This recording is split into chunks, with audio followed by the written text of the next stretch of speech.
Alternative Dig Talk. Real issues, real talk. Hey Teddy, have you noticed how little attention science and health issues get in the media? Totally, Edgar, yet science information is very important. Yeah, for sure. That's why the Health Journalists Network is here. How can they help? They are a group of journalists dedicated to advancing public understanding of healthcare issues through impactful reporting on health and science. Oh, really? Yes, they meet up every month with scientists and researchers, policymakers, and activists at the Science Media Cafes. They then relay what they discuss to the public. Does that benefit us? Oh yes, very much so. This helps with health and science literacy for a healthy Ugandan society. Okay. I love getting informed about science and health issues. Health information makes all the difference between life and death. I'll look them up and engage them. That's great. They are based all over the country. Oh, okay. That's interesting, and they should be making real impact. They are empowering health communities through journalism. Journalists can save lives just like doctors.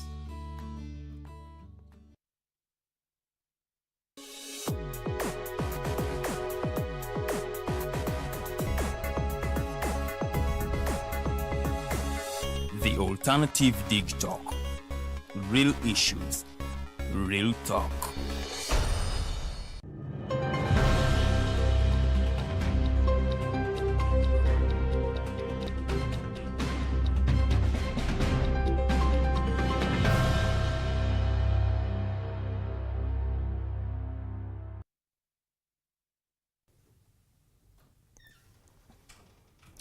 Wenzijide ku mpewo nga eyali aid wa Dr. Kanokiza Besigye amaze okubanga ate awambibwa abasuubirwa okubeera ab'ebyokwerinda. Nkwaniza ku The Alternative Digital TV, nze Keneth Rwemirembe Rubatsimbira. Lunaku lwa kusatu ennaku z'omwezi ziri 27 tuli mu mwezi gwa 8 mwaka 2025. Nkwaniza okubanga otwegaseko eno The Alternative Digital TV wakati mu the mighty global news updates. Kaseera mwenkuweera ebyo ebiba byakoze amawulire ate olunaku olw'eggulo n'ebyo byetusuubira okubeera nga bihappening olunaku olwaleero ate n'olunaku olwaleero natuuse dda kubanga nkuweereza wakati mu the mighty drive. Tubeera wano Monday to Friday ssaawa zibeera 2 ez'okumakya okutuuka ate ku ssaawa 4 ez'akasamayanzi nga tukuba ttooki mu nsonga eziruma bannayuganda. N'olunaku olwaleero ate omugenyi waffe olunaku ajja kubanga ate aneegattako naye nga tannaba kubanga atuuka. Nsaba nkutambuze mu ebyo ebyakoze amawulire olunaku lw'eggulo. Muli n'emboozi eno gye nva okukugamba eyaliko omuyambi wa Dr. Kanokiza Besigye ng'ono ye Sam Mugumya. Tutegeddeko nti amaze okubanga ate awambibwa ab'ebyokwerinda. Nonno aludde mu mbeera eno ey'okubanga ate asibwa olw'okumala emyaka egisoba mu 7 ng'ate akwatiddwa ku nsonga ezeekuusa ku activism, era twategeddeko nti abamututte bamutwalidde mu drone era etera okukozesebwa okuwamba abantu abamu naddala nnyo ababeera ku ludda oluvuganya gavumenti. Betwategeddeko ku abo abamututte kigambibwa nti bajjidde ate mu plain clothes oba engoye eza bulijjo, n'abamu nga bali mu uniform bwe batyo kwe kumuteeka mu drone ate ne baba nga bamubuzaawo. Bamutwalidde nga yeesimbye mu kalulu ka Lukunjiri ng'omubaka wa palamenti. Mu embiranyi mwali ne General Retired Henry Tumukunde, era embeera bwetyo bwekyatambula tuli bakufollowinga story eno okubanga ate tukutuusaako ebyo ebya happenings, naye nga g'amawulire gatulaga nga bwamaze okubanga ate awambibwa. Bannayuganda bakyewuunya engeri abantu gye bawambibwamu naddala nnyo ab'ebyokwerinda bano ate ne basooka na kwegaana. We twajjidde ku mpewo nga teri kitongole kya byokwerinda kyavuddeyo okukakasa ono entwalibwa gye yatwaliddwamu n'ekifo wasuubirwa newankubadde ate bo ab'eŋŋanda ab'oku Lusegere balaga nti yandibanga ali mu bitundu by'e Kampala mu detention z'e Kampala. Tukyalinze tulabe obanga waliyo ow'ebyokwerinda avaayo okunnyonnyola enkwatibwa y'ono wabula gwa aludda followinga emboozi zino abantu bangi bazze bawambibwa omuli ne yali mukama we Dr. Kano Kizza Besigye oluvannyuma lw'okukwatibwa ng'ate avaako Kenya n'aleetebwa ate mu Uganda ne munne Haji Obed Lutale embeera ey'okuwamba abantu yo ekyagenda mu maaso era wengenda okuba nga nsimbula emboozi yaffe ey'okubiri ey'abannamateeka bano aba Dr. Kano Kizza Besigye abamaze okuba nga ate bagamba ngawo batali ready ku miitinga Justice Emmanuel Baguma ng'ono yali mu musango gwa Kano Dr. Kizza Besigye awamu ne Haji Obed Lutale ogubavunaanibwa oluvannyuma lw'okuba nga ate bakwatibwa okuggibwa mu ggwanga ery'abannaffe wano ery'okumuliraano Kenya nga babalanga treason oba okulya mu nsi yaabwe olukwe n'okugezaako okutirimbula omukulembeze w'eggwanga. Ate nno bo ba lawyers baali basaba omulamuzi Emmanuel Baguma abenga ava mu musango guno wabula ate ye mu kuddamu kwe omulamuzi yabagamba nga bw'atagenda kuva mu musango bw'ati era n'asaba bannamateeka bano abali ku ludda lwa Dr. Kizza Besigye ne munne Haji Obed Lutale babenga bajja basinkane ate balabe butya abo bayinza okutambuza omusango guno nga teri yemulugunya ku munne. Kati olunaku olw'eggulo ensinkano eno lwebadde esuubirwa okubeerawo.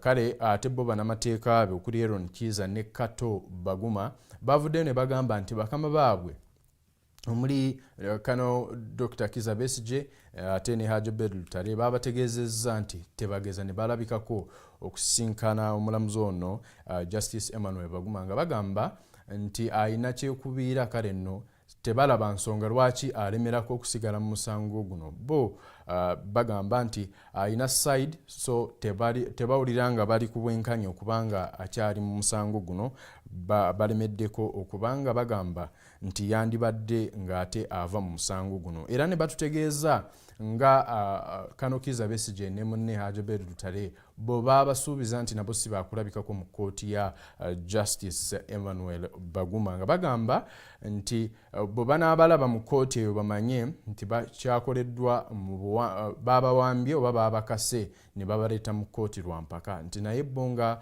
abantu tebali ready kubanga ate bavaayo. Newankubadde bannamateeka ba Dr. Kizza Besigye ne munnoono Haji Obed Lutale bagezezaako nnyo okubanga bafuna bairu process eno ezeegaana nga bwe tuzze tukulaga obanga tukubuulira mu mawulire gaffe wano ku the Mighty Global News Updates. Bail process eno okubanga egaana bannamateeka bano kuli Aaron Kizza ne Kato Baguma bagambye nti omulamuzi ono Justice Emmanuel Baguma y'omu ku abo abakyalemeseza process ya bail okubanga ate abantu baabwe bava ate mu kkomera gye bali nabo bafune bbairo eyo nti okubeera ku musango guno y'ensonga lwaki process eri ate mu kulwawo. Awo no basinzidde ne basaba nti bannayuganda basitukiremu bayambe ku nsonga eno omulamuzi Emmanuel Baguma ate abenga ava mu musango guno newankubadde nga amawulire getufuna galaga nga ye omulamuzi ono bwakyakalambidde agamba omusango si wakubanga ate aguvaamu nti ebyo bye bamwogerako ye ate ebyokubanga alina kyekubiira nti ebyo si bituufu atambula nga mateeka ate oba oliawo bwe galagira. Eyo nno bwe nvaayo nzikiriza ate nkutuuseeko mu kibiina ki Democratic Front oba DF ng'olunaku lw'eggulo ate bo babadde mu nominations eyo mu bitundu by'e Masaka nga bali kusunsula abo abazze okwesimbawo ku bifo ebyenjawulo mu bitundu by'e Masaka oba Greater Masaka ng'eno ekolebwa districts 10 enkumi n'enkumi z'abantu nga bw'oli mu kulaba ku screen bayetabye mu process eno nga abantu baadde bakomyawo mpapula basobole okubanga ate basunsulwa bayitewo. Okusinziira ku Henry Rubowa ng'ono yakulira ebyokulonda mu kibiina ki DF yavuddeyo n'akakasa nga abantu abasoba mu 1,300 ate bo bamaliza okubanga ate basunsulwa oba bakomezaawo empapula ne babanga basunsulwa ku bifo bino. Excitement ebadde y'amaanyi nga buli omu avaayo babacandidates boogera nga balaga nga bwe bali ready okubanga ate bakolera ensi yaabwe Uganda n'okubanga ate bakola ebyo bye balaba nga gavumenti eri mu buyinza oba n'abo abadde bakulembera nti tebakoze.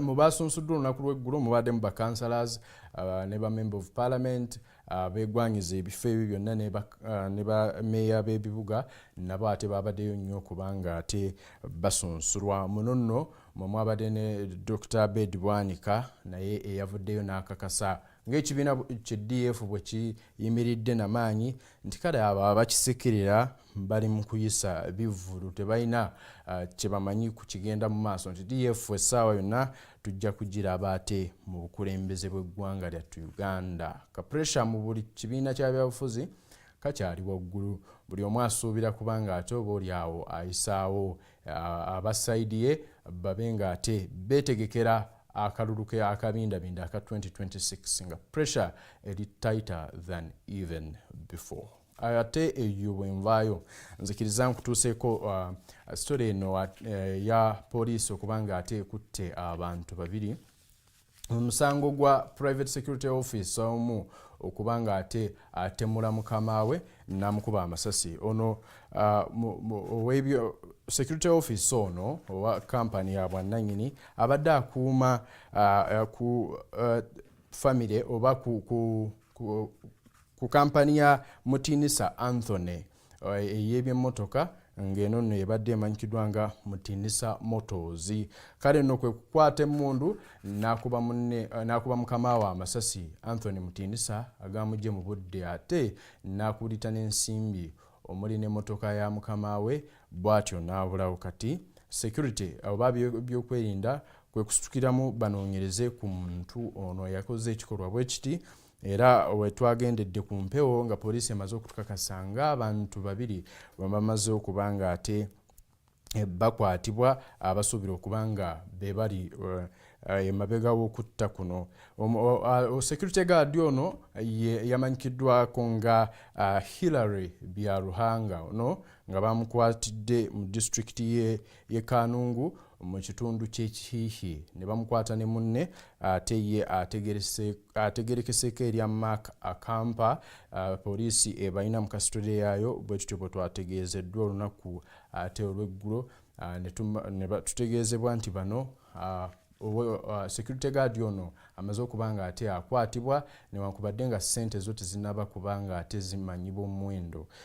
Kale nno gw'omubiri gw'omugenzi olunaku olw'eggulo gwabadde mu kanisa okubanga ate gusabirwa. Famire ya Mutinisa ono yavudde n'eyogera ku the late now Anthony Mutinisa ng'abadde omuntu ow'amaanyi omukozi ate ng'ayagaliza buli omu.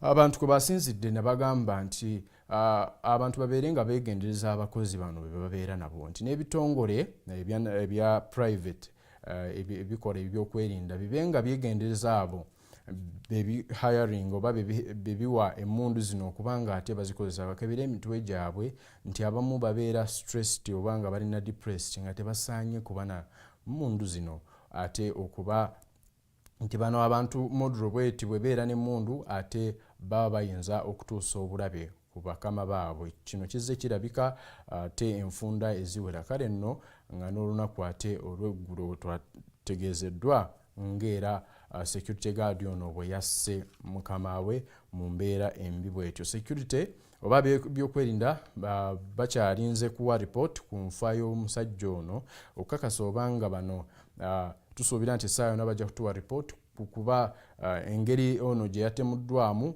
na mission ki eyabadde emabega wa kino bwabadde bubbi nga security guard ono abala kubba ssente oba ate bamuhayalinze kubanga ajja mukama we mu budde.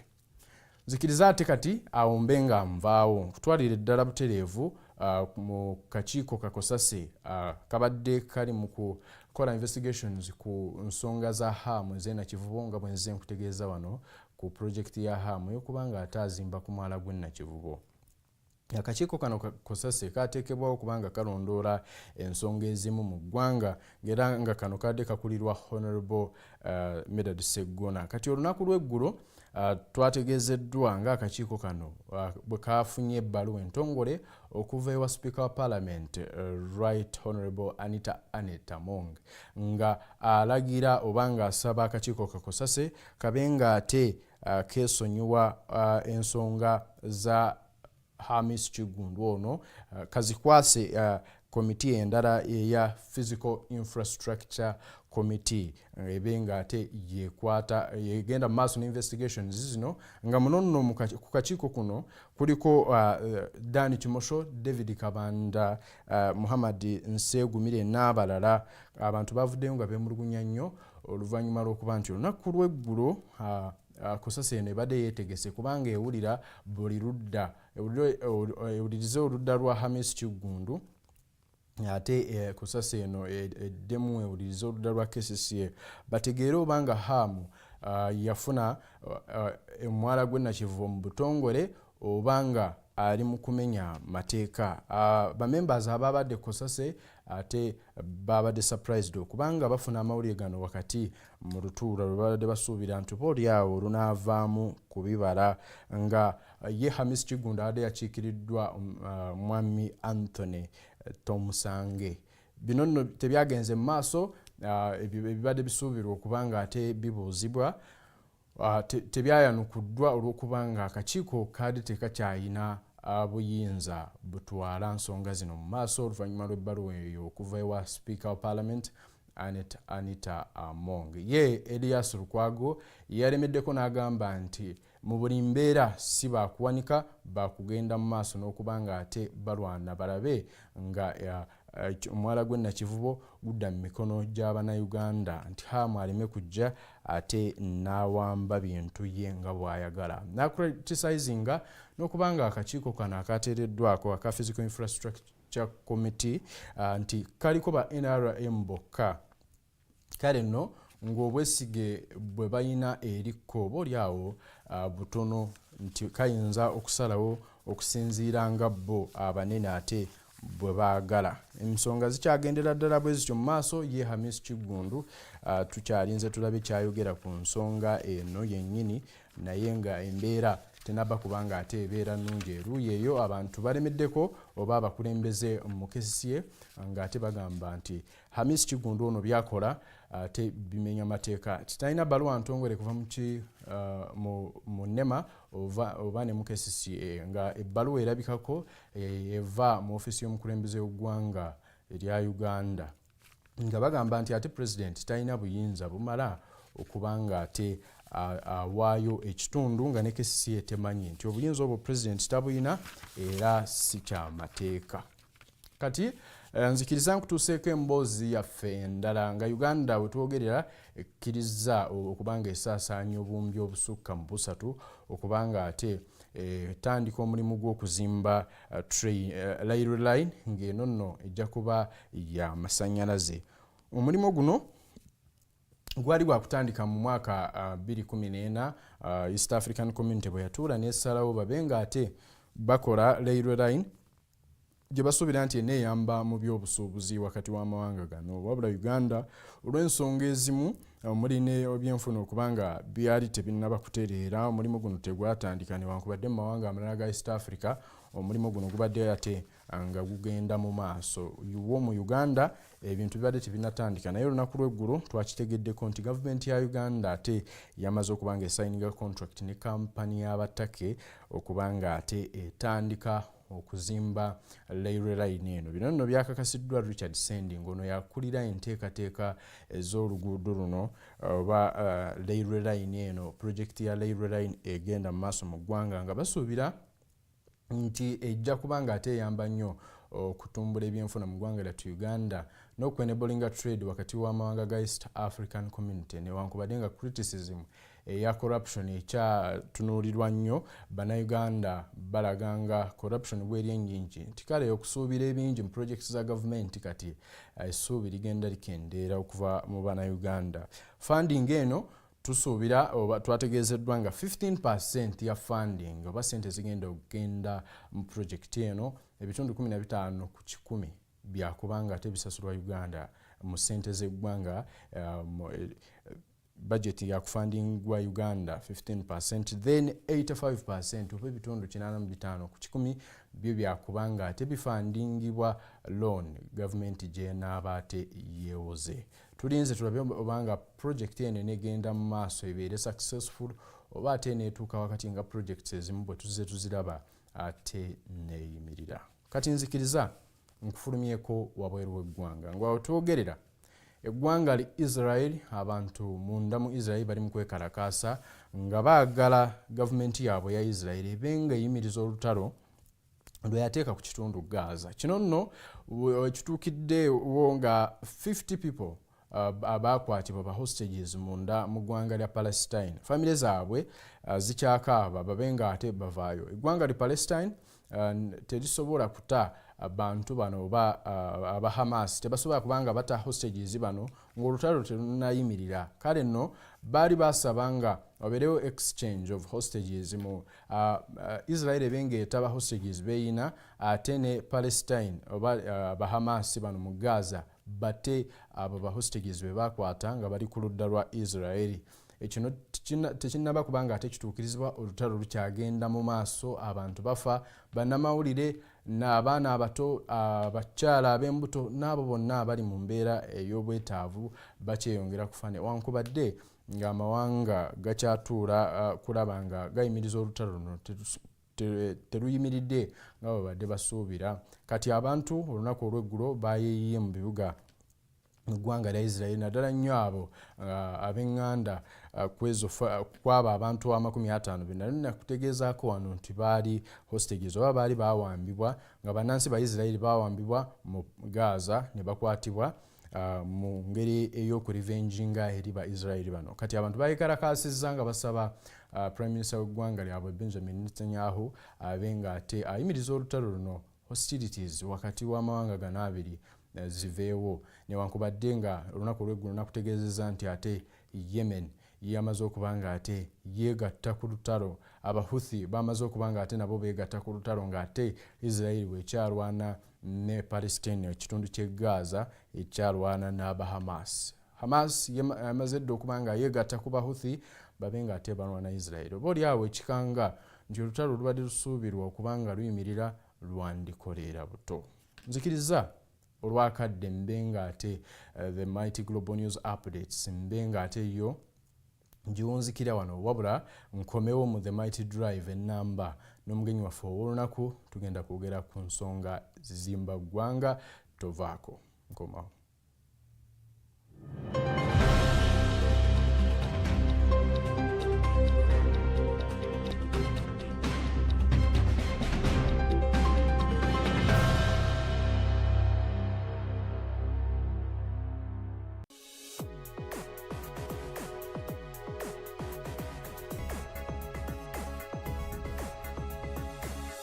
The Alternative Dig Talk.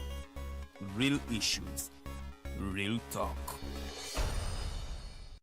Hi, Rogers. Can I ask you something? Shoot. What does corruption mean? Well, summarily, corruption is abuse of public power for personal gain or for the benefit of a group to which one owes allegiance. For example, when a public office is abused by an official accepting or soliciting a bribe. By the way, private people can be corrupt too, like bribing police officers to escape fines. Okay. So exactly how does that concern me? Well, do you pay taxes? I guess, yeah.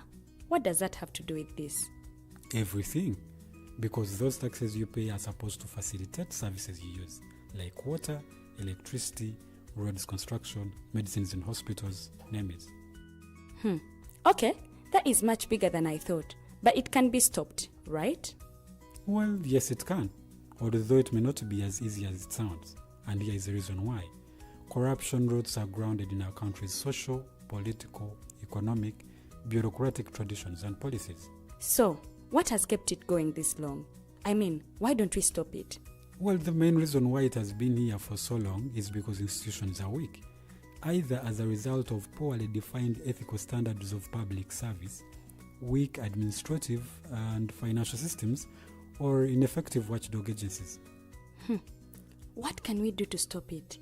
At a national level, we must focus on strengthening the independence and effectiveness of public institutions that fight corruption. At a personal level, we must commit to never giving a bribe. I promise I'll never give a bribe. Well, that's a great decision you have made. Me and you now have to spread this message to all our friends. If we all do our part, corruption will be no more. This message is brought to you by Alternative Digitalk. Hey Teddy, have you noticed how little attention science and health issues get in the media? Totally, Edgar, yet science information is very important. Yeah, for sure. That's why the Health Journalists Network is here. How can they help? They are a group of journalists dedicated to advancing public understanding of healthcare issues through impactful reporting on health and science. Oh, really? Yes, they meet up every month with scientists and researchers, policymakers, and activists at the science media cafes. They then relay what they discuss to the public. Does that benefit us? Oh yes, very much so. This helps with health and science literacy for a healthy Ugandan society. Okay. I love getting informed about science and health issues. Health information makes all the difference between life and death. I'll look them up and engage them. That's great. They are based all over the country. Oh, okay. That's interesting, and they should be making real impact. They are empowering health communities through journalism. Journalists can save lives just like doctors.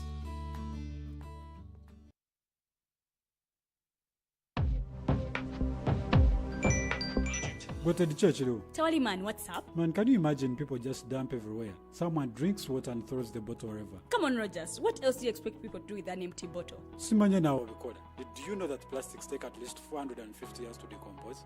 What? That's a long time. Exactly, because plastics are made out of a lightweight and flexible material that doesn't decompose easily. And plastics everywhere in the environment cause plastic pollution. What is plastic pollution now? It is the accumulation of plastic waste in the environment, like bottles, polythene bags, straws. All of these contribute to plastic pollution. I have been using them without knowing their effect. Yeah, a lot of people have. Plastics are a danger to the ecosystem, both on land and in water. So how can we overcome this problem? Is there something we can do? Oh yes, we can reduce by minimizing the use of plastics, reuse by repurposing them, or recycle by collecting and processing them into new products. Everyone wants to change the world, but no one wants to change themselves for the world. How about we change our habits for the world? And it starts with me and you. This message is brought to you by Alternative Digitalk.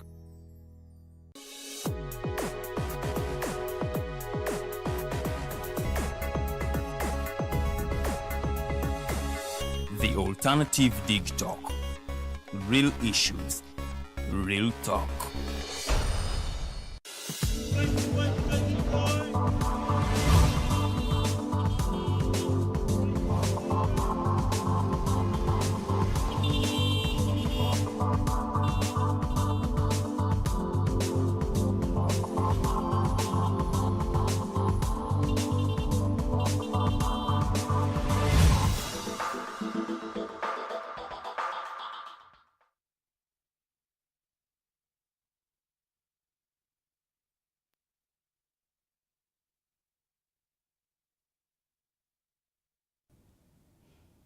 Kulikayo nnyo mukuumulamu tukyali mu The Mighty Drive. Omugenyi wange olunaku ate olwaleero amaze okuba nga ate anegatako wano mu studios. Wabula nga tetunagenda mu maaso nsaba nsooke nkliyaringe mu mboozi yaffe ey'abannamateeka ba Dr. Kizza Besigye abalooyazi baabwe yabadde Kato Tumusiime so si Kato Baguma nga bwe nakutegeezezzaako mu kusooka erinnya eryo nsaba tulikwate bulungi. Balooyazi ba Dr. Kizza Besigye ali Aaron Kizza ne Kato Tumusiime be babadde bayogera ku nsonga y'okuba nga tebakkaanya na mulamuzi ali mu musango guno Justice Emmanuel Baguma. Ali Kato Tumusiime lawyer wa Dr. Kizza Besigye so si Kato Baguma nga bwe twakutegeezzaako mu kusooka. Kato Tumusiime ne Aaron Kizza. Suubira ako kategedde bulungi. bwe tukomawo ate ku show y'olunaku olwaleero tugenda kubanga twogera ku nsonga z'abannakampala nga ali mu studio nange wano yegwanyiza kifo kya mubaka wa Parliament Woman MP Kampala nga jide ku kaadi y'ekibiina ki DF ono nga ye Honorable Nakitende Adelaide. Nja kubanga ate muyita atubuuzeeko wabula nga sinnaba kumu wakakisa kano kakubabuuzaako nkusaba ggwe ayina endowooza yojja kubanga ogituteera mu comment section nga bwe tuwongera okuwayaamu ne Honorable ono oba omugenyi waffe olunaku ate olwaleero tusinziira ku mitimbagano gyaffe oba our social media handles at the Alternative Uganda. You can follow us on Facebook and on YouTube. You can subscribe to our YouTube channel and be part of such amazing conversation. To you who is on TikTok, you can follow our TikTok account at Digitalk TV. In studios, I'm with Honorable Nakitende Adelaide, Aspiring Woman MP, Democratic Front. You're welcome, Honorable, to the Mighty Drive. Thank you so much, Kenneth. I'm glad to be here. For those and for all those who are viewing and listening to us, I am Nakitende Adelaide Salaama. Salaama is also my name. An aspirant for the seat of the Kampala Woman MP.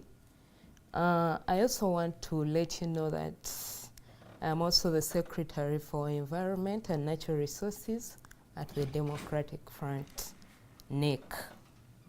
Thank you so much for joining us here. It's going to be a healthy conversation, and we will be talking about, we are seeing how best and different can Kampala residents benefit from their resources and services. So, Honorable, thank you so much for joining us in here at Digitalk TV. We are so blessed to have you this morning, and to our viewer out there. My question to you, to our viewer who doesn't know you, who doesn't know Nakitende Adelaide, what would be that introduction to him or her watching us now? Well, thank you so much, Kenneth. Yes. Once again, I would want people to know out there that I am that kind of person that is pro the people. I'm that kind of person that loves to see this country united. That is very important. Even before we can think about what we have to do for our people, it is important that our people know that unity is key. Is a very key aspect as we move into the next 2026 general elections. It is also important to note that we do not keep ourselves disunited, because the moment we keep ourselves disunited, Kenneth, we shall be faced with a lot of challenges.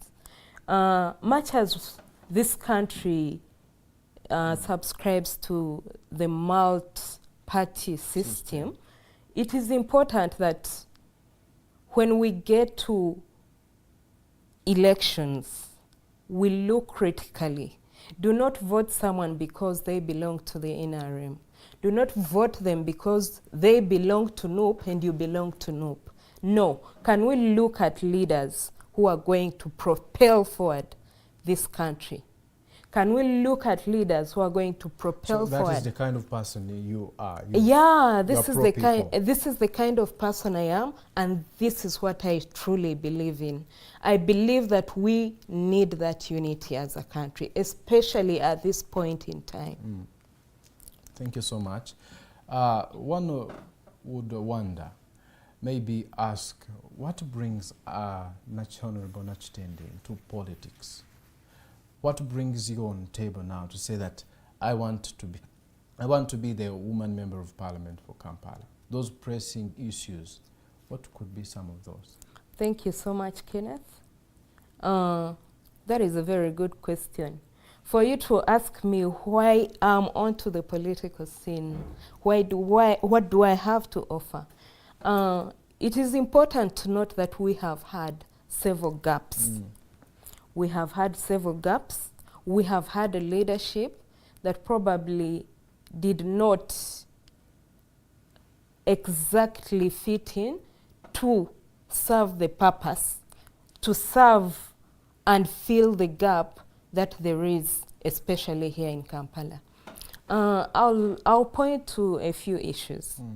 We have seen in Kampala, the biggest population are the youth.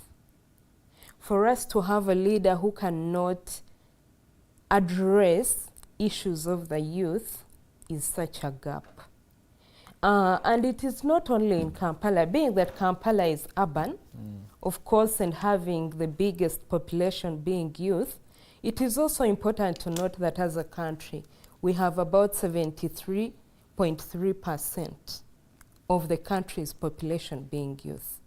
So if we have leaders who cannot address the youth challenges, then it actually brings out the fact that we cannot resist but to come in and step in the gap so that we propel forward the issues that bother the youth in this country and also bother the youth in this city, Kampala. You as politicians, we are at a time where most of the people are like giving up on politicians. They say they all speak the same things. They all talk about our pressing issues. If it is unemployment, if it is like being marginalized, some communities are being left out. Now people are saying all of you politicians are the same. We have heard even some say, "Bonna bagenda kulya." I believe you have heard of such a statement. That's true. So do you think Ugandans will trust you? Like, because people now feel like you are all the same. They no longer expect anything different. What is that your voters or the people out there should say that this one would be a special person? Honorable Nakitende Adelaide would be a different case. Kenneth, it is important to note that as a country, we have gotten to a point where it feels like we are losing hope. Losing hope in the kind of leadership there is. Losing hope in the promises that the ruling NRM has put before us and they have not fulfilled. They have left a very big gap. It has made Ugandans feel like it is no longer leaders working for them, but rather leaders seeking selves.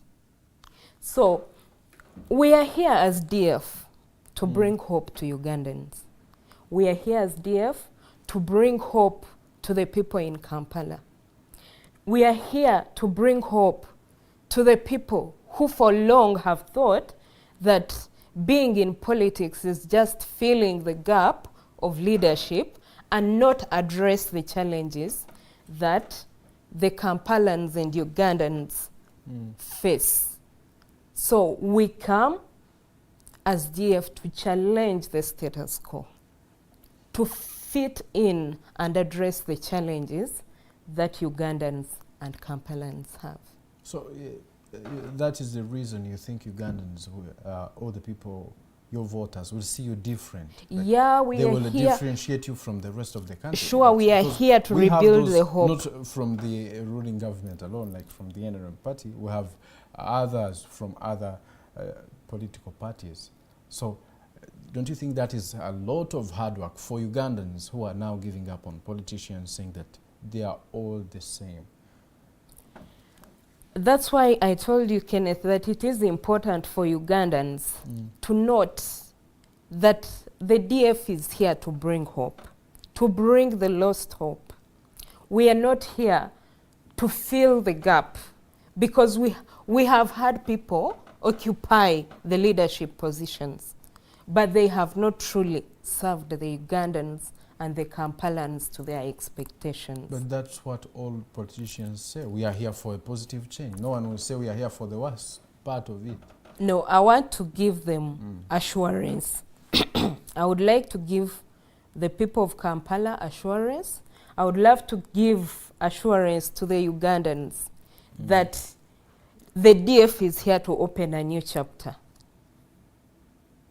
a new chapter to address, to be hands-on and address Ugandans' challenges. Like the DF, you're talking about the DF. Some Ugandans, they believe you broke away from NUP in a manner that some may see as if you were after something and you never got it. Maybe something not in line, not beneficial to all Ugandans. Maybe due to selfish interest, you decided to break away from NUP. Do you think Ugandans still want answers on how you people left NUP, and you still promise of that positive change? NUP was promising the same positive change, a new Uganda, and you broke away from them. How do you understand that?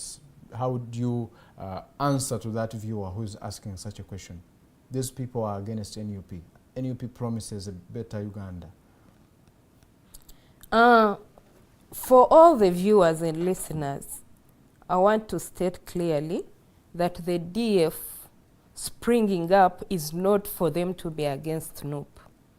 After all, we believe that NUP is equally a force that needs the change that we all look for. So I do not want people to start drawing lines between NUP and the DF.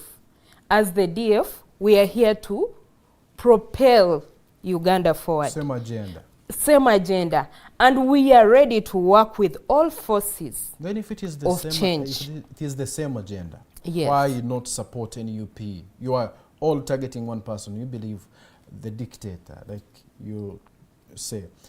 Why not now support NUP that has existed before you? Why not support NUP and get rid of the dictator, be part of that new Uganda by supporting that? For us to be moving in the same direction, I believe is already support enough. Kenneth, the moment we are not saying that we are on the contrary of what NUP is doing, then I think we are already supporting and moving in the same direction. It doesn't matter whether they have an agenda and we also have an agenda, but the most important point is, are we moving in the same direction? Then what makes Nakitende Adelaide come out to stand for Kampala Woman MP when National Unity Platform is also bringing a candidate on that very seat? Your voters will be confused. We would expect, if the agenda is the same, we would expect you and NUP to sit together and say, which candidate are you bringing for Makindi? This one. Which candidate are you bringing? Let's now sit on the round table and discuss that. So if you say if it is the same agenda and everyone is coming out, your voters, the voters, those voting opposition, are the same in the country. That is weakening the opposition. Don't you think so? I do not want to think it weakens the opposition per se, but like I told you, the DF is here to address the gaps. If there is a gap in the agenda of our colleagues, why not? Our agenda will address those gaps, that will move together hand in hand. We may not be exactly seated together and moving and having the same agenda, because we believe they have an agenda for this country. Which you believe in? But there are gaps on how they handle You the would way. be part of the system that bridges those gaps. That's what we would expect to see. No, when you have colleagues who you believe in the same goal. Our goal is one, to change this country, to change the way things are done in this country. That is our ultimate goal. Yeah. But we may have different ways to arrive to that goal. That is what differentiates us with the NUP. That is what differentiates us with the other political What could parties. be some of those goals that? When you look at, I don't know if they really have an agenda in NUP. That is not for me to know. You said you are on the same page. You want to... no. Yeah. this is where the gap comes in.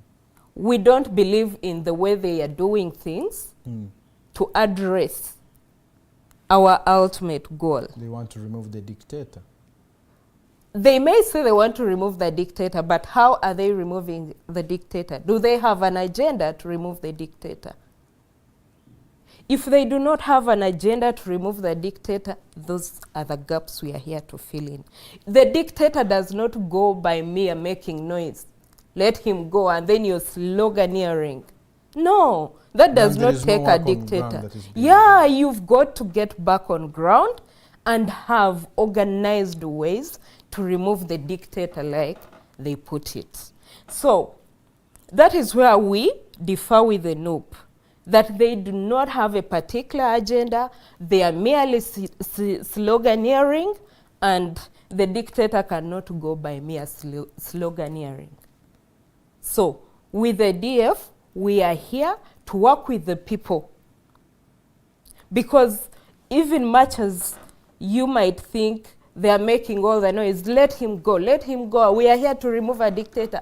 What means are you using to remove the dictator? But the more they talk of that, the more people get to hear that message, and the more it enters them deeply. It is not about talking, my brother. But still, you have to have structures. Which is being done. You must have structures, you must do things, you must have actions that point to you removing the dictator. You do not shout and make noise and then you tell people the dictator is going. The dictator doesn't go that way. No. So we are here to address those gaps. How are you addressing them so far? I want to assure you that as the Democratic Front, young as the party is, we already have our structures. We have structures back to the grassroots. Currently, we have our members who are in Masaka. The Electoral Commission is in Masaka to build those structures. Our leaders that are already picking these expression of interest forms have structures on the ground. So, different from people who think, okay, we cannot say the dictator will go and then they will go by merely making noise about it. We want to show them that at the DF, we are building structures. We are making sure that we are doing the right things rather than be out in public sloganeering. Don't you think those attempts would have been even much stronger if you added them to the struggle, or maybe you added them to NUP, you added them to PFF, or other political parties that still believe in removing the dictator for a new Uganda? Because people out there believe that the reason as to why this government hasn't been in power for long is because you, the opposition, are self-seekers. You can't come together, get one candidate, and you remove the one you call the dictator. Maybe you're contented, but showing a different image to the public. If you really want that new Uganda, why not come together as political parties and then put one candidate, then get rid of the dictator? Kenneth, I must tell you that the Democratic Front is open to working with all forces of change. That the public must know. And we are ready to work with all those serious Ugandans who believe that we need to change the way things are being done. It doesn't matter whether it's NOP. If they believe that we have a common goal, we invite them to work with us. It doesn't matter whether anyone belongs to any political party, be it NRM, because I want to assure you that when we have poor road infrastructure in Kampala, equally the NRMs are affected. It affects all of us. It affects all of us. So we are here to work with all change-seeking Ugandans. Change that is not merely out of sloganeering, but change that Ugandans must come together, sit at a round table, think, yes, all these challenges we have in this country are affecting us equally. When you're passing a bad road, when you're going to a dirty market in Kampala, it is not the DF alone, members. It is all Ugandans. It is all Ugandans. So we call upon all change-seeking Ugandans. Equally, we call upon NOP. That much as for the last 5 years, they have had an agenda that has not been realistic. And by the way, it brings me back to the fact that we had a wave in the most recent elections of 2021. And Ugandans voted out of excitement. They brought all these members of parliament on board. But how many times has your member of parliament been on the floor of parliament to articulate issues that are challenging Ugandans? This is where we come in. That the quality of leadership matters. You cannot bring in leaders who are just going to sit in parliament. And by the way, for your own information, some of these opposition leaders have not been coming to parliament. They do not show up. You have seen on several occasions the side of the opposition having very few members. So if your leaders are just going to make noise and be out there telling you we are removing a dictator, you don't remove a dictator when you're not participating in processes that are going to remove a dictator. I'll give you a case example. The national leader of the Democratic Front, the Honorable Mathias Mpuuga, brought electoral reforms. He sought leave of parliament to bring reforms, to bring in electoral reforms. But the public saw a document from the NUP saying these electoral reforms were not necessary. So that's why I tell you that as Democratic Front, we are looking for change that is tangible. You don't go out shouting, we are removing a dictator, yet you're sabotaging those real factors that will remove a dictator.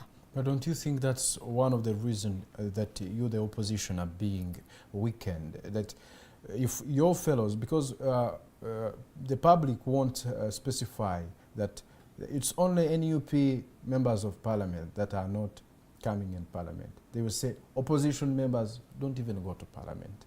So don't you think that is one of the reasons the NRM will keep on defeating you even in elections, because people are giving up on the opposition? And no, the people cannot give up on opposition. But the people must give up on leaders that are not doing the right thing.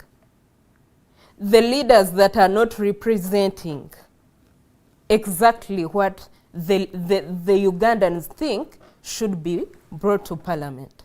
Now, how will your leader represent you in parliament while they are away?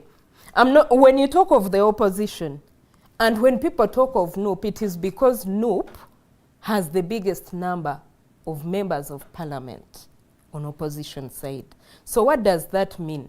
If they do not show up, they'll say opposition is not showing up. If they do not do the right thing, if they are sabotaging all these electoral reforms like they did, people will think it is the opposition as a whole. But I want to put it clearly that it is your member of parliament that you voted. If you brought in a member of parliament that is always absent in parliament, please find a better leader. And that's why the DF is here, to change the quality of leaders.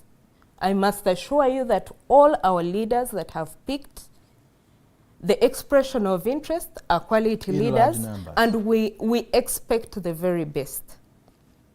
All right, we are with the Honorable Nakitende Adelaide, Aspiring Woman MP, Kampala, on the DF card, and we will be delving into a topical discussion, but only after this short break. Please don't go away.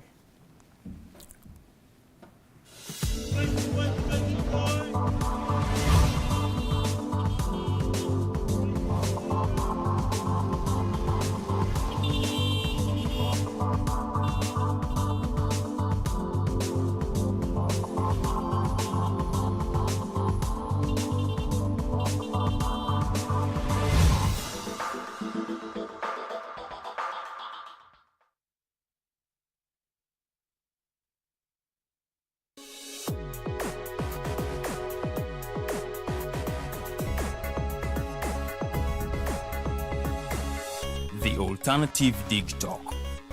Real issues, real talk. Hey Teddy, have you noticed how little attention science and health issues get in the media? Totally, Edgar, yet science information is very important. Yeah, for sure. That's why the Health Journalists Network is here. How can they help? They are a group of journalists dedicated to advancing public understanding of healthcare issues through impactful reporting on health and science. Oh, really? Yes, they meet up every month with scientists and researchers, policymakers, and activists at the science media cafes. They then relay what they discuss to the public. Does that benefit us? Oh yes, very much so. This helps with health and science literacy for a healthy Ugandan society. Okay. I love getting informed about science and health issues. Health information makes all the difference between life and death. I'll look them up and engage them. That's great. They are based all over the country. Oh, okay. That's interesting, and they should be making real impact. They are empowering health communities through journalism. Journalists can save lives just like doctors.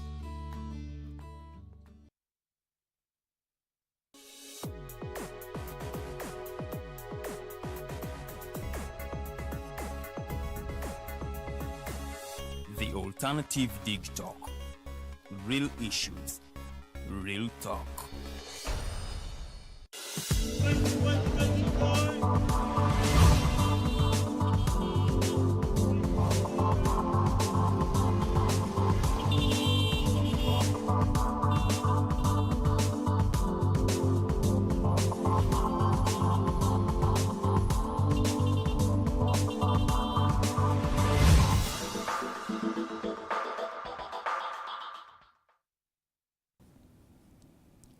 All right, welcome back from that short break. We are still with Honorable Nakitende Adelaide, Aspiring Woman MP Kampala on the Democratic Front card, and we will be talking about how the Kampala residents can, how best and different can they benefit from the city's resources and services. But before we go into that, we need leaders who know our problems. I want to ask Honorable Nakitende, do you know some of those problems that the Kampala people are facing? Because this topical discussion would be around that. So we want to know, do you know the problems first, and what are those problems before we see how best they can benefit from their services and resources? Thank you so much, Kenneth. Looking at the challenges that the Kampalans are facing, I must first state clearly, like I said, Kampala's population is basically the youth. Uganda is one of the youngest populations in the world. What does that mean? We have over 73.3% of Ugandans being youth below the age of 30. What does that mean? If you have a young population, you must have systems that work for us as youth. Being in Kampala and having the biggest part of the population as youth, we are seeing challenges of youth unemployment. Kenneth, if you have been keen looking around, we have several youth that do not have jobs. That means we have an idle population. If we have an idle population, it focuses to where Uganda will be many years from today. That if we have the elderly occupying all these jobs, that the few jobs that there are, and the youth are idle, that means the production is less among the youth. If you have youth being less productive, that means the country is faced with a future challenge. So unemployment being the top problem. unemployment is a very big problem in this country. We're also looking at the services here in Kampala. Being that Kampala is congested as it is, the health facilities that there are very few. The likes of Mulago Hospital, it's a national referral hospital, but it is understaffed. The doctors there are not paid fair pay. You don't expect a doctor who is not motivated to work up to people's expectation. We have challenges that much as we have a referral hospital, a hospital that is crowded, a hospital that does not have medication, a hospital where a mother will walk into the hospital and they cannot even provide gloves. Poor health facilities. The health facilities are poor. We also have the worst roads in Kampala. If you cannot have good roads in a business hub, then we are faced with the greatest challenges. If the roads are poor, if you have to wake up in the morning and you have to get to work late, that is a whole backlog of us not doing things in time, not doing work in time. That means in the long run, the production of the business hub is low because people cannot get to work in time. People have to go back home very late because they are caught up in jam. They have to navigate all these potholes. There are very high taxes for business people. The young people that indulge into these businesses never. The environment is largely unfavorable. Yeah, it's largely unfavorable. And if Ugandans cannot see this, if people cannot see that it is no longer about NRM, it's no longer about NUP, it's no longer about, it is a time for all of us Ugandans to sit back, think, reponder, and rethink a direction that we need this country to take. And that's why the DF is here. And with such challenges, like you have mentioned them, how best can these Ugandans benefit from these little available resources, these little available services like you have mentioned? How best can they benefit from them?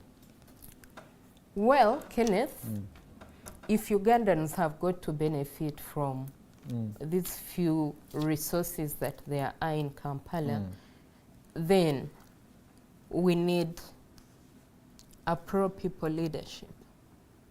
That is the most important thing. A leadership that understands the challenges. A leadership that is not self-seeking.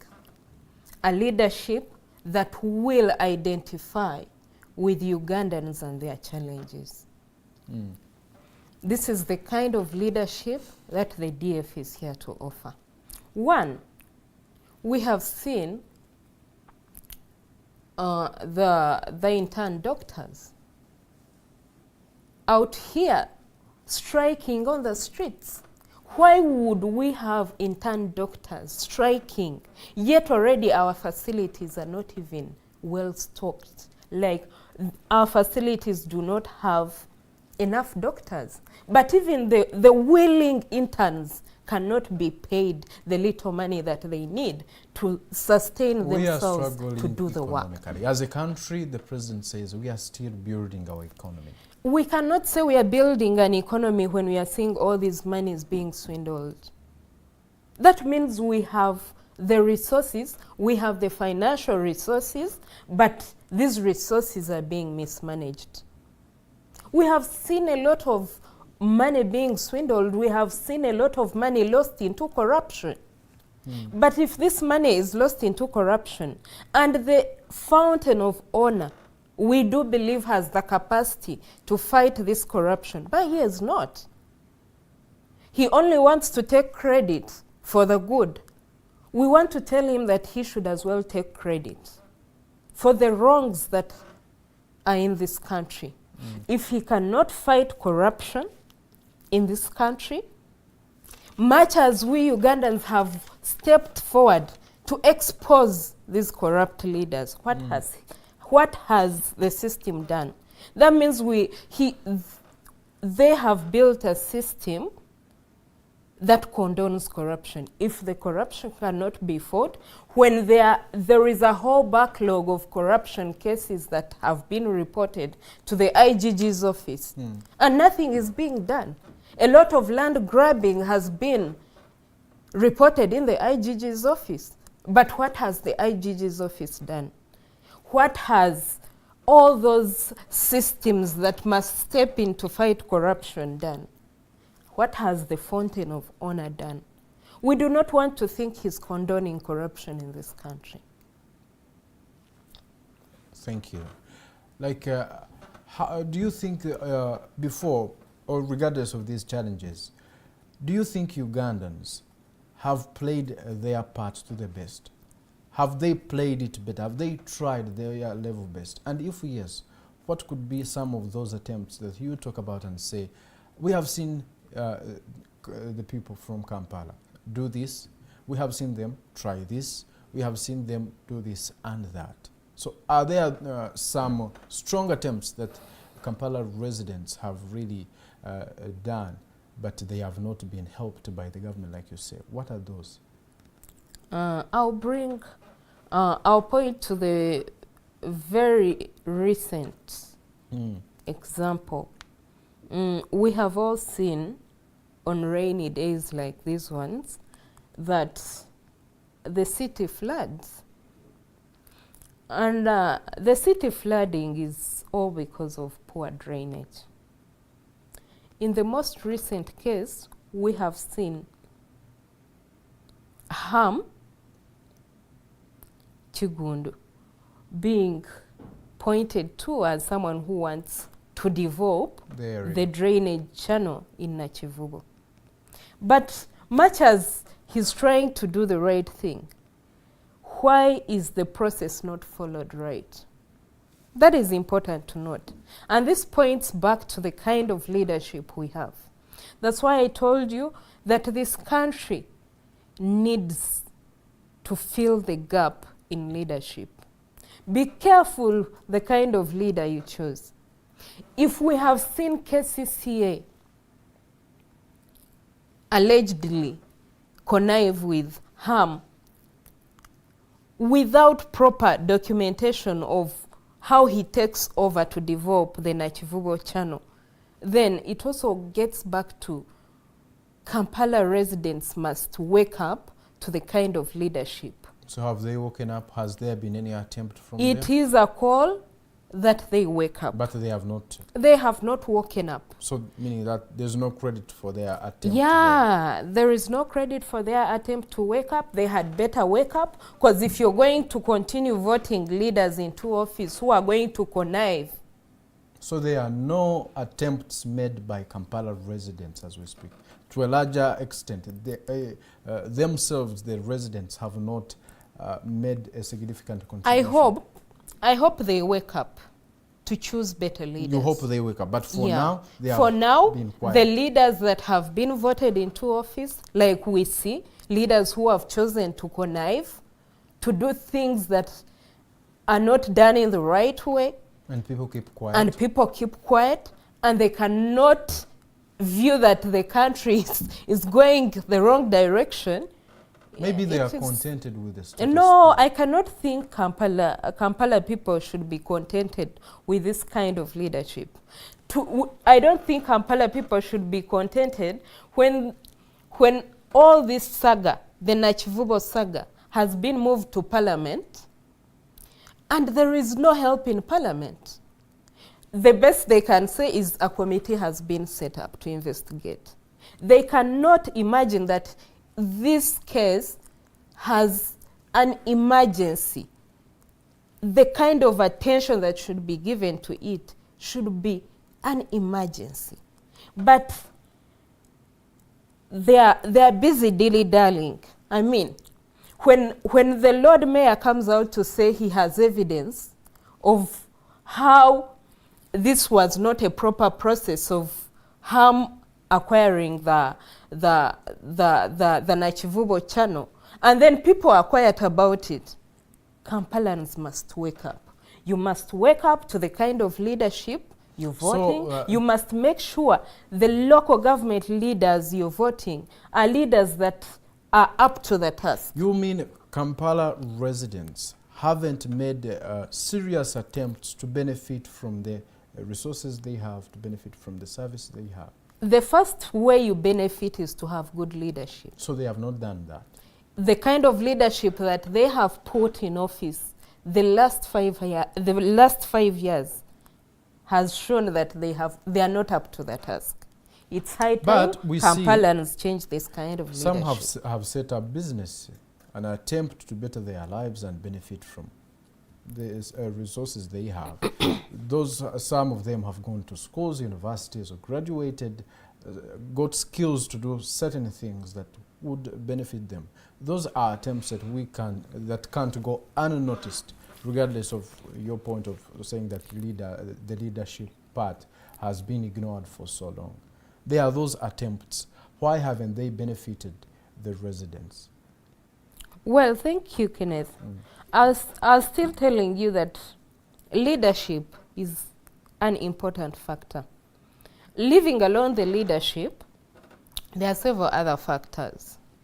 If you look at the fact that, yes, the youth, much as they have tried, they've gone to school, they don't have jobs, but at least somehow they've looked around.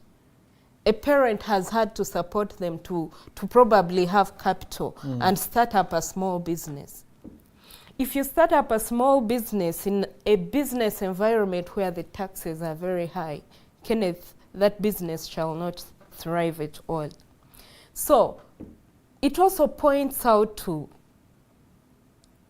the leadership, just like I told you.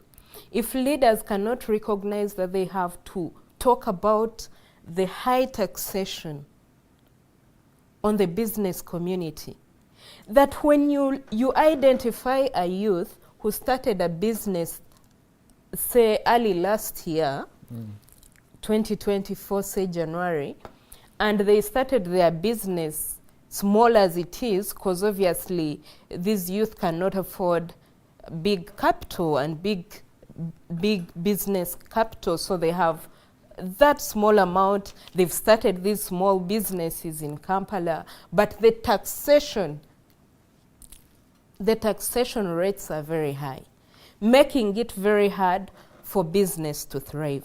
Even people who have big businesses cannot thrive because the taxation rates are very high. If you look at the tax holidays that are given to the investors to attract them, and leaving Ugandans that have their small businesses and the taxes are very high, I believe it would be important to consider that the Ugandans too are given tax holidays. But attracting investors has been done, according to President Museveni, it has been done for the good of the people.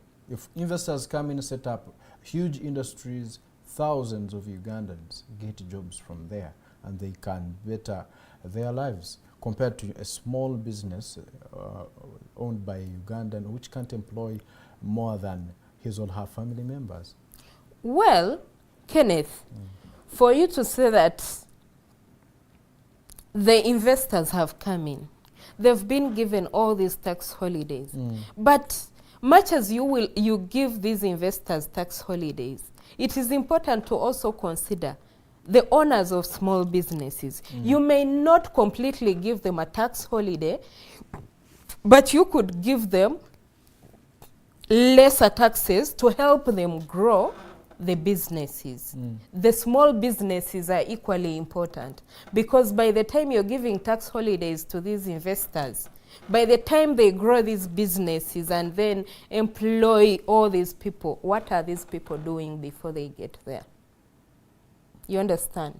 So much as these investors are given tax holidays, it is important to also look at these small scale businesses that are basically put up by the youth. The youth need those rates of taxes lower for them. If you can't give them tax holidays to grow these businesses, at least give them lesser tax rates. But one who still believes that even if DF comes into power, you will still need taxes. We have seen people say, we are tired of borrowing. So don't you think this is unavoidable? The government needs taxes to run this nation. Taxes are unavoidable. Even if DF comes into power, you'll still need taxes, isn't it? Very true. We would still need we would still need these taxes, but it is important to note, much as we need taxes, and there is no government that can run, of course, without the taxes, but how do you help the economy grow? The country or the leadership or the leaders must be intentional on how they grow the economy, on how they grow the small business enterprises. I'll take an example of how the NRM has come out to say they are giving people starter capital through parish development model. How many have thrived with? Can the NRM come out to tell us how many, the success they have achieved from giving parish development model money to the youth? We are seeing people come out and say they benefited. We have seen people come out to say they have not received the money. Where are you? Because they are the youth. Because they are prioritizing a narrative you would want to hear. But there is a largest percentage out there saying they benefited. Yes, there could be some of that, with a minor percentage that didn't benefit. But don't you think the NRM deserves a credit there? They do. Those are attempts to better their lives. Listen, they deserve no credit, especially if we do not see the success. Because you are not interested in seeing the success? No, it's not that we are not interested in seeing the success. Your eye is always on the negative part of it. But it is important to note that much as they bring these, but they have not prepared the population. How do you wake up one morning and you're giving 1 million shillings to a youth when you have not educated them on how to use that money? How do you expect them to thrive without an education of how to use the money? Equally, if you give them money, they are going to wake up one morning, buy a good smartphone, because you have not told them how to use the money. Secondly, if you have promised to give 1 million to a youth, and by the time they sign for the money, they are getting 200,000 shillings. What will the 200,000 shillings do for a youth in Kampala? What business can you start with 200,000 shillings? Because we have seen the parish development model mad with a lot of corruption. All this money is eaten before it gets to the beneficiaries. What is the person that brought up the parish development model doing about the corruption? The aim of the PDM was to boost the country's economy, supporting It those has vulnerable not. individuals out there. It was a good move. Don't you think it was a good move, regardless of how it has performed? Initially, it was. It was a good move, but also considering the kind of corruption that is mad. That the ruling government is thinking about the citizens. No, to think about the citizens and you cannot fight the kind of corruption there is, then it is merely putting yourself out there to pose as if you are pro growing the economy of this country. Yet in actual sense, if you cannot fight this kind of corruption that has mad the parish development model, you're not doing justice to Ugandans. You're not doing justice to the youth in Kampala. But you, the politicians, most of you are rich, and you tell the the public that the reason as to why some of them are poor is because of the ruling government. Which techniques do you people apply to be rich? In this very government, you say is bad. You keep on spreading the gospel of it is your government that is keeping you in poverty. What mechanisms are you people putting in place? How do you get rich? No politician is poor in this very government. Why is it so? Why is it happening like that? Maybe you are hiding away the truth from the public. Kenneth, for you to think that people who are indulging in politics are rich is not true. Because I don't know which yardstick you're using for richness. I mean, you're far better economically compared to these people you're telling. You own mansions, some of you have huge chunks of land. You're somewhere better economically. In a country, you say is not favoring the nationals. Kenneth, I'll still tell you that I don't know what yardstick you're using for calling politicians rich. If you called NRM politicians rich, it would make sense because we have seen them splash a lot of cash in Kololo. We have seen them hide all these delegates allegedly in the neighboring countries. I want to tell you that that is a lot of misusing the taxpayers' money. Let me make it clear for The you. opposition politicians, Kenneth, are not rich. That's why you're not seeing participation of the youth in politics. There are very few youth participating in politics because the politics itself has been monetized.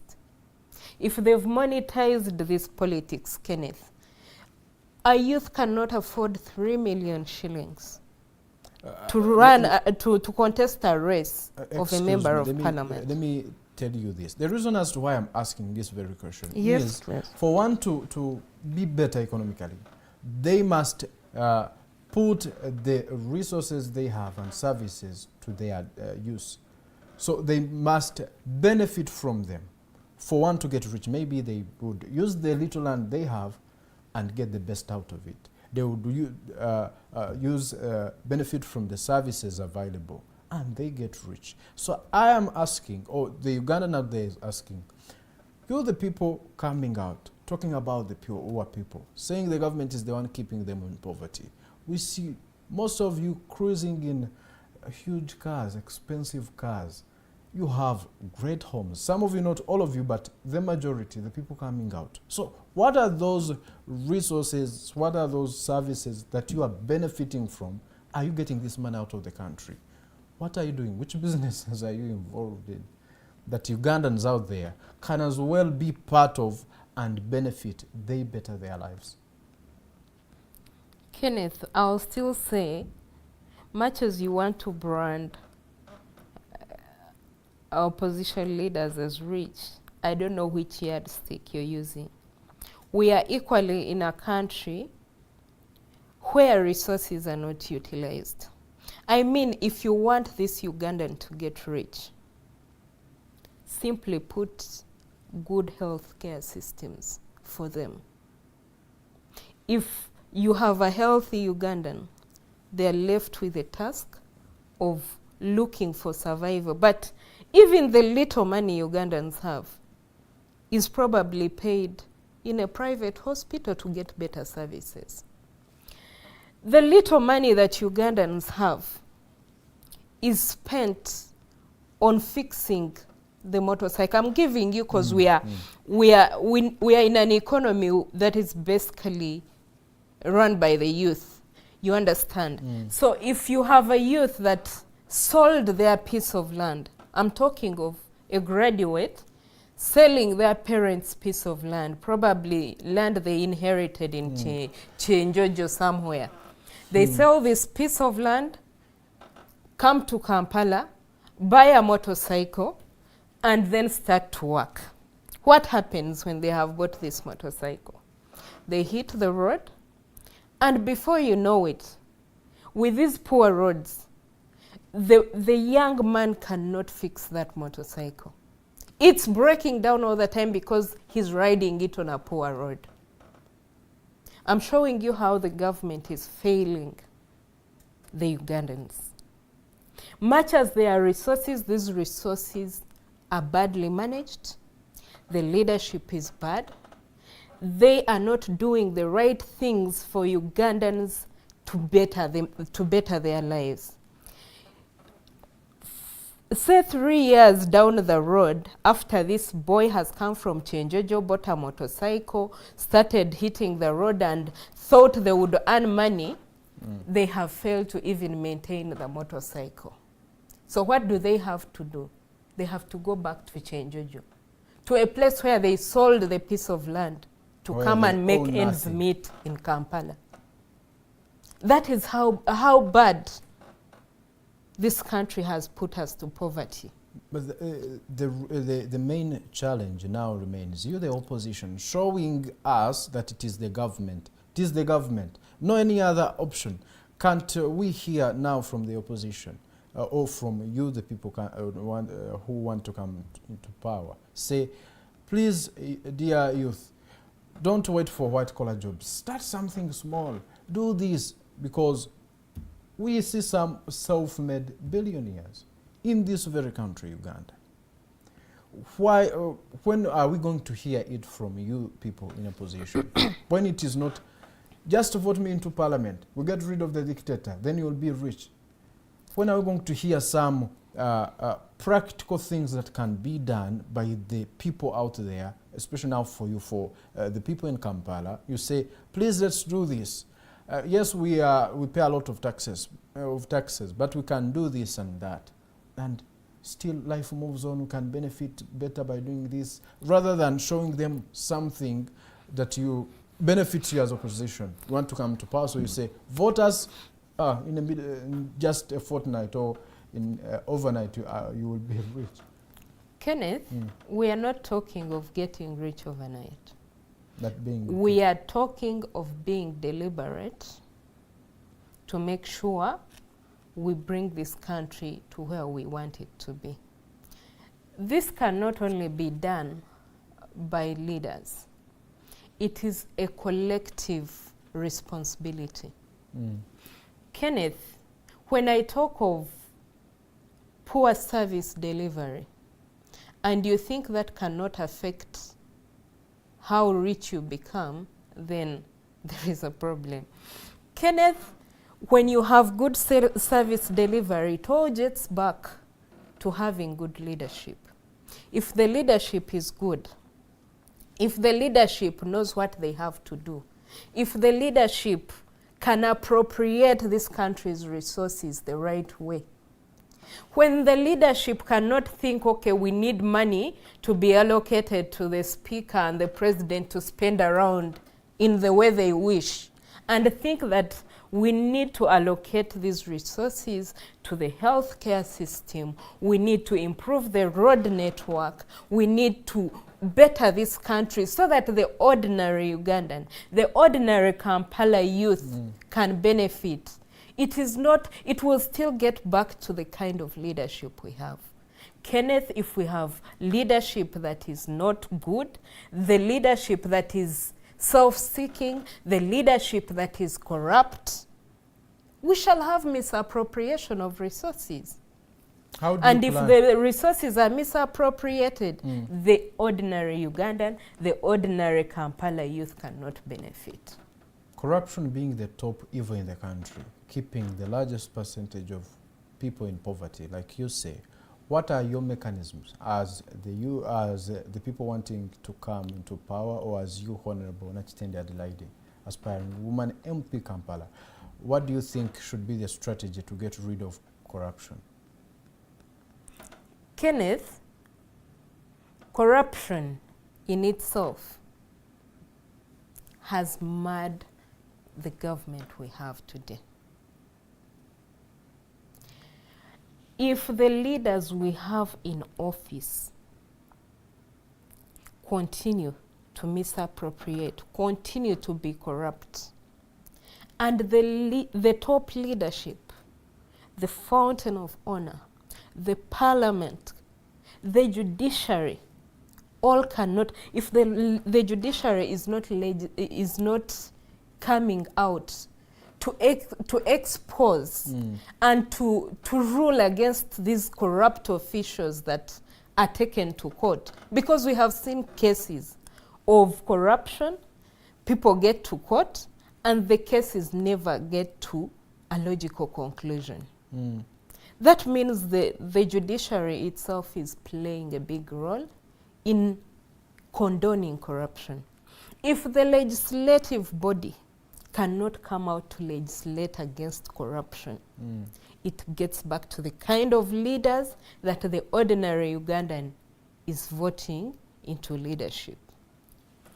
If the fountain of honor / the executive in this country continues to cry with the public, we have corruption, what can we do? I mean, you're the fountain of honor.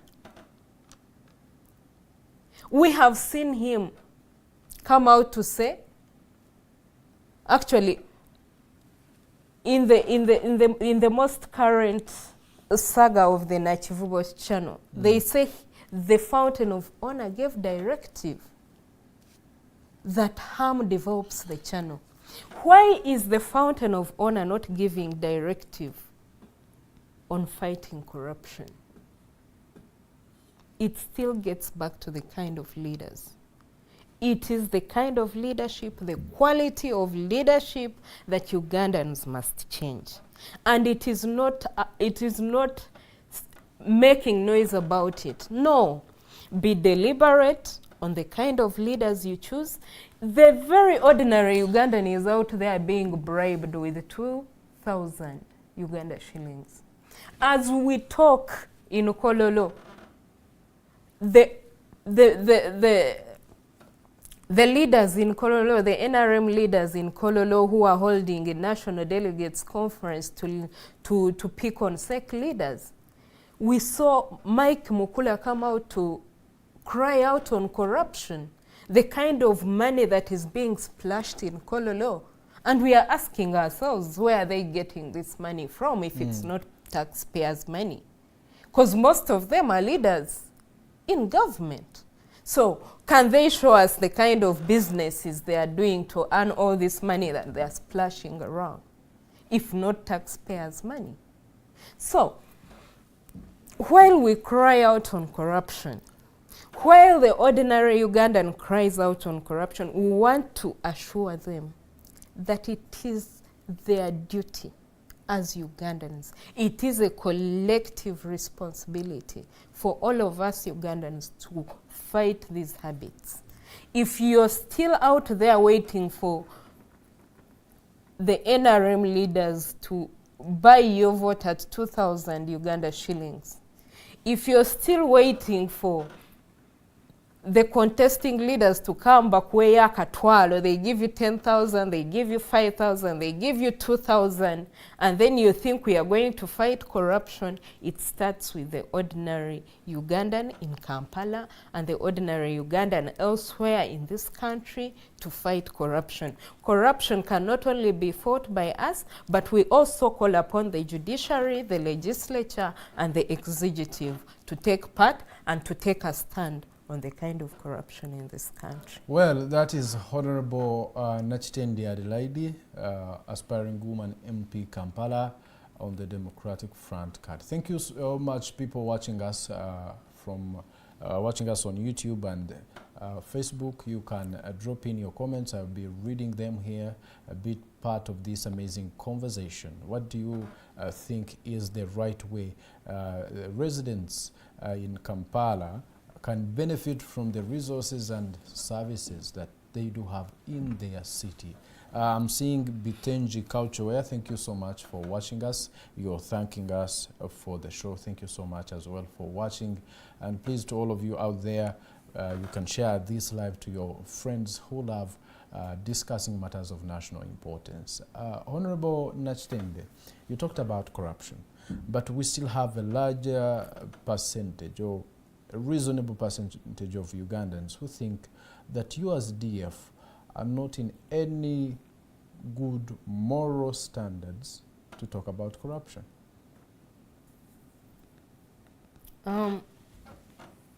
What do you mean we are not in good moral standards to talk about corruption? You as a person, why would you think some Ugandans would say that? Before I tell you one of the reasons, what would you think? No, maybe I need to learn why Ugandans think the DF is not in good moral standards to say fight your corruption. leader, Honorable Matthias Mpuuga, was among the people who took the 500 million in ways that many still do not understand. What would be your explanation to such a Ugandan out there? Thank you so much, Kenneth. I would like to say this. First and foremost, for those who care to know, the Right Honorable Matthias Mpuuga has come out to make a statement about the same. If you really care to know. Someone out there may not be known. No, even those who are propelling this, it is a propaganda to tarnish, to mudsling the name of the leader of the DF. But if they truly care to know, the Right Honorable Matthias Mpuuga has come out and stated and given a clear stand on what you people call the 500 million scandal. So if the Ugandans really care to know, they will look out for his statement, because he has talked about it severally. He has stated himself about the same. I'm not in the right position to talk about it, but if Ugandans care to know, the Right Honorable Matthias Mpuuga has come out to state clearly about the mudsling. Yes, you may not talk about it as a person maybe representing him, but I mean, like, for you, when you heard, what was that? What did he say? Because I'm not just to ask, but there are some people out there watching us, and they never heard someone speak about it. Like, you can tell them what are some of those. You called it a propaganda. So Yes. that is part of the explanation. Maybe is that the statement that Honorable gave out? Kenneth, you must know that the Right Honorable Matthias Mpuuga came out clear on the purported 500 million shillings. He cleared the air. I'm not in position to talk about it. And if Ugandans care to know, they should know that he cleared the air about it. You must know that there was a court case that was cleared. So at the end of the day, there was a logical conclusion to this, and whoever still propels this forward is just merely a propagandist and is merely someone looking to smear the caliber of leader we have in Honorable Matthias Mpuuga. Corruption is still rampant in the country, here in Uganda. What has kept it growing, regardless of President Museveni's attempt to curb this? I don't know that there is an attempt to curb corruption, especially when we have seen it going on and on. And then when you wake up to say that the president has made an effort, okay, if the effort is there, it's negligible. The anti-corruption unit at State House? His effort is negligible. If he has to fight corruption in this country, he needs to pull up his socks. And all those different offices, the IGG, must pull up their socks. How many cases of corruption have been forwarded to that office? The judiciary, I said it is a collective responsibility.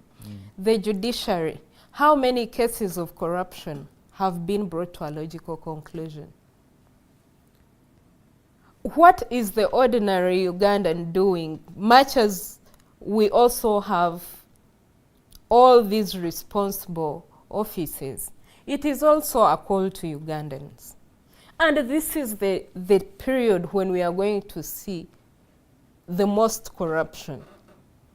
We are going to see, we have seen it already in the NRM primaries. We saw people being given you mean the system is put in place? I mean, just waraji for a vote? How much more corruption You mean the you systems need? put in place by the ruling government are not effective? They are not effective at all. What would be your strategy now? As the And people I come also into power? think the NRM is not deliberate on fighting corruption. They are just pretending. They are pretending to fight corruption. But as the DF, this is what we are stepping out to do. One, we need a country where equity is for everyone. We are getting down, we are rolling down to the grassroots. We are talking to our people, those that subscribe to the DF, and all those willing Ugandans that really care how this country is being governed. We are talking to them, telling them corruption begins at the grassroots. When a leader comes with 2,000 shillings to buy your vote, that is in itself corruption. We are doing all this civic education as we move around to canvass for votes, as we move around to pick on the quality of leaders that we think this country needs. We are having trainings for our leaders. We are having youth trainings, and in these trainings we talk corruption, we talk good governance, we talk about all these things. We talk about the kind of by the party. By yes, the we talk about the kind of Uganda we would love to see. And the same message is being rolled out to the ordinary Ugandan. How do you hope to strengthen that when you're elected to parliament? The strategies now, personal strategies as a member of parliament for Kampala. As a member of parliament, my duty is to legislate. My duty is to oversee how the resources are allocated and how they are used. I would pledge as a leader to do my duty. I will not say I'm going to construct the roads. That would be a lie to these Ugandans. I am not going to construct the roads, but I will oversee the processes, because that is my duty as a member of parliament. I will legislate in favor of my constituents. Being that I know the challenges that affect the people in Kampala, the high taxes, the very dirty markets in Kampala. You can agree with me that when you walk into the market, we have people who are tendering, cleaning these markets. But why are these markets continuously looking dirty as they are? Why are we having hospitals and doctors that are looming around saying they do not have jobs? It is my duty to understand the challenges that Kampalans have, to oversee, to legislate in favor of the people in Kampala. If someone comes out to tell you to genda kulengudo, we are going to fix the roads, They should run away. you should run away from these people. If people are coming to tell you we are going to all of a sudden make life better for you, it is a lie. It is going to be a deliberate move for us to understand the challenges, to legislate, to address the challenges of the people in Kampala. We are talking about how better and different Kampala residents can benefit from these services and resources in their capital. And you said the best option, the most effective option is to make sure they are involved in the new government they want to see by electing the right people into power. Then, if right people like you now, you believe you are the right person for this job. Sure. If you people are in power, what are the strategies now? You were now talking about like corruption, how to get rid of it. But now, how better are they going to benefit from these services? Making the services better, that was your part that you explained. Yes. By promoting infrastructure and making their voice heard. But now on the issue of them being involved now in benefiting from those initiatives put in place. How is your strategy on making sure they are aware of these resources, they are aware of these services, they know how to benefit from them? What is your strategy on that as Honorable Nakitende? Thank you, Kenneth. Like I told you, a good leader will not part from the people he leads. Like I told you, as the DF, we have already rolled out to the public. We are doing the civic education. This, by the way, mind you, this is not our role. But because the people who are supposed to do the civic education are sleeping on job, we find ourselves having to do the civic education. We are speaking to Ugandans. They must know their rights. They must know what they deserve. The moment you know what you deserve, it is easy to fight for it. So we are taking on a journey to educate Ugandans on what they really deserve, on what they really need to do. We are taking a step to train the kind of leaders we are offering for the leadership positions. And most importantly, our call is out to the ordinary Ugandan that you must not fall for the crumbs of bread. Because at this point in time, there is everyone out there bringing you all these crumbs. Imagine someone comes to you with 10,000 shillings. You're not going to eat these 10,000 shillings for the next 5 years. But if you woke up to know the kind of leader, the quality of leader you need, then you're sure that they will legislate in your favor. While you're out there thinking, we are walking into these dirty markets, we have a whole KCCA. What are they doing? You're voting people just out of excitement. I want to warn Ugandans, as we get into this electoral period, be careful that you're not voting people out of excitement. Be careful that you're not voting people for the little crumbs of bread they are bringing to you. Be careful that you're not voting people because you identify with that party. It is at this point that Ugandans must realize that as we get into this electoral process, it is no longer about the color.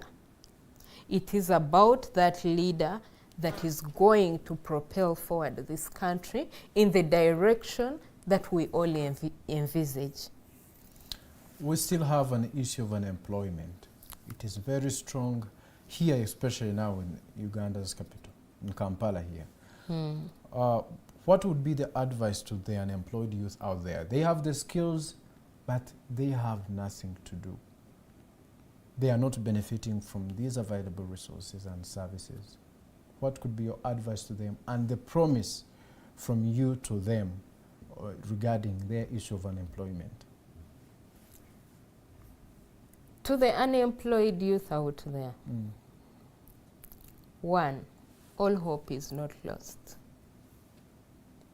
It is important that wherever you are, you remain hopeful.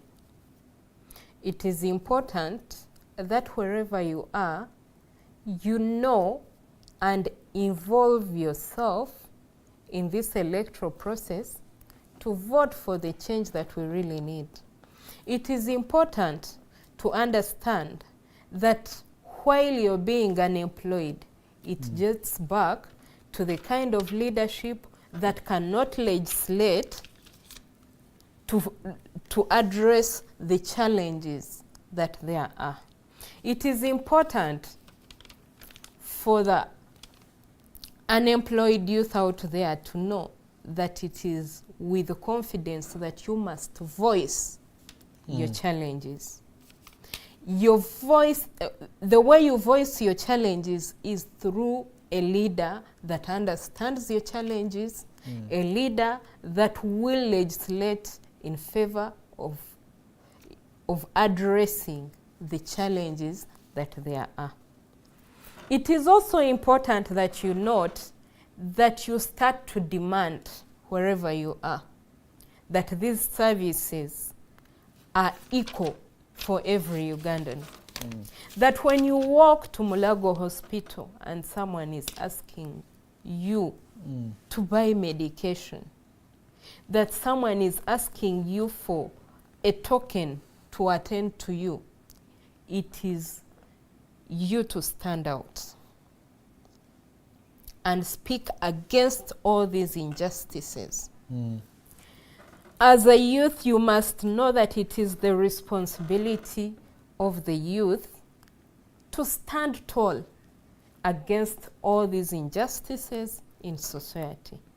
As the DF, we are coming out to be just, to push for the fact that every Ugandan be equal in this country. You cannot be equal in this. We cannot be equal in this country if we continue to vote for leaders that are corrupt. Because by being corrupt, they suffocate the rest of us. I call upon the youth. There can't be any progress. Yes, there can't be any progress without good leadership. There can't be any progress when the youth are being used and dumped after the electoral process. There can't be justice for the youth when we are big in number and yet treated the least. When we have 5 members of parliament representing 73.3% of Ugandans in this country, and we still keep quiet, and we are not supporting the electoral reforms that there are to make sure that the special interest groups are revised in the constitution. We need to revise the article of special interest groups, because back then in 1995, the youth were not as many. The statistics were different. Yeah, the statistics were different. At this point in time, you can't say that you consider 73.3% to be special interest group. We cannot continue to be called a special interest group. All this goes back to legislating in favor of So you believe the we need ordinary a Ugandan. new system. That is Honorable Nakitende Adelaide, Aspirant Woman MP, Kampala. Honorable, maybe your last message to our viewer as we end this show. Thank you so much, Kenneth. I appreciate hosting me here today. I appreciate the listeners and the viewers out there. My call to Ugandans is a wake-up call. My call goes to the youth out there. It is no longer about the color. It is no longer about you being an NRM, you being FDC, you being NUP, you being DF. No, it is about waking up to choose a leadership that is going to propel this country forward and to take us to the kind of Uganda we all dream about. Dear youth, as we get into this electoral process,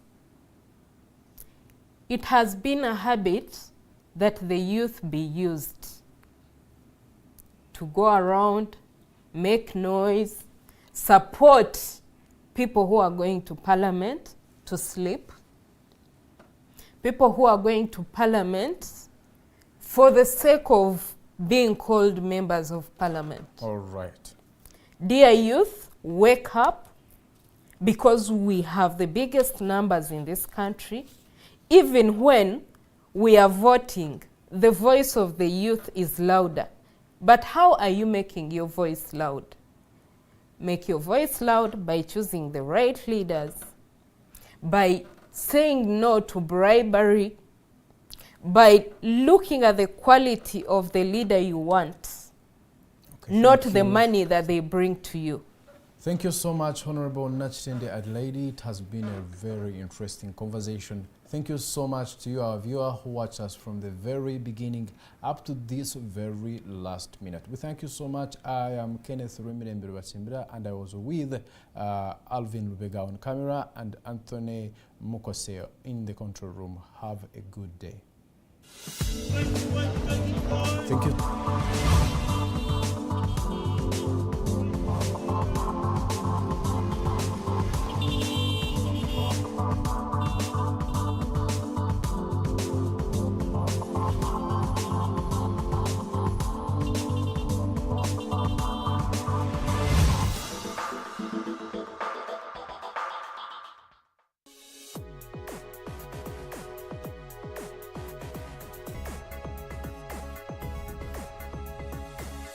The Alternative Dig Talk. Real issues,